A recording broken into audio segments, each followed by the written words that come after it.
गेल्या 2 दिवसांपासून राज्यात अवकाळी पावसानं धुमाकूळ घातलेला आहे। पुणे, नाशिक, धुळे, जळगावसह मराठवाडा आणि विदर्भातील काही भागात वादळी वाऱ्यासह गारांचा पाऊस पडला।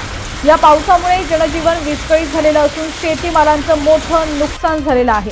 काही ठिकाणी घरांचंही नुकसान झालंय। मात्र अजूनही राज्यावरील संकट टळलेलं नाहीये। पुढील 5 दिवस राज्याच्या विविध भागात पाऊस पडण्याची शक्यता आहे।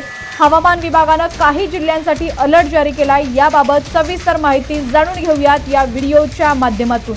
आता सुद्धा राज्यातील विविध भागात विजांच्या कडकडाटासह आणि मेघगर्जनेसह पावसाला थोड्याच वेळात हजेरी लागण्याची शक्यता आहे। पुणे हवामान विभागाचे प्रमुख सुदीप कुमार यांनी सांगितलंय की पुण्यासह राज्यात पुढचे 5 दिवस पावसाची शक्यता आहे। आजही वादळी वाऱ्यासह गारांचा पाऊस पडण्याची शक्यता आहे। त्यामुळे काही ठिकाणी ऑरेंज अलर्ट तर काही ठिकाणी येलो अलर्ट देण्यात आलाय।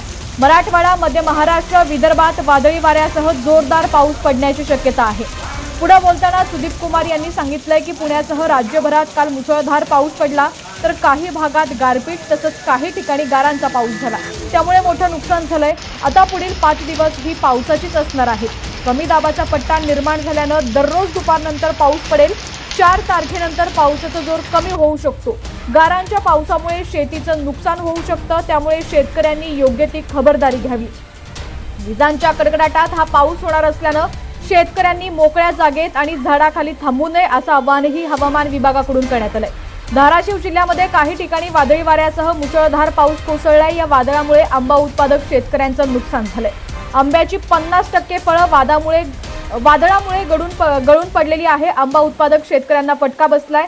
पुढील 5 दिवस धाराशिव जिल्ह्यात हवामान खात्यानं ऑरेंज अलर्ट जारी केलेला आहे। त्यामुळे शेतकरी आता चिंतेत सापडलेला आहे। आता सुद्धा राज्यातील विविध भागात पाऊस हजेरी लावणार असल्याचे चित्र पाहायला मिळत आहेत। तुमचा जिल्हा कोणता आणि तुमच्या जिल्ह्यात हवामानाची काय स्थिती आहे ती सुद्धा आम्हाला कमेंटच्या माध्यमातून नक्की कळवा। अजूनही आपल्या चॅनलला सबस्क्राइब केलं नसेल, फॉलो केलं नसेल तर नक्की करा।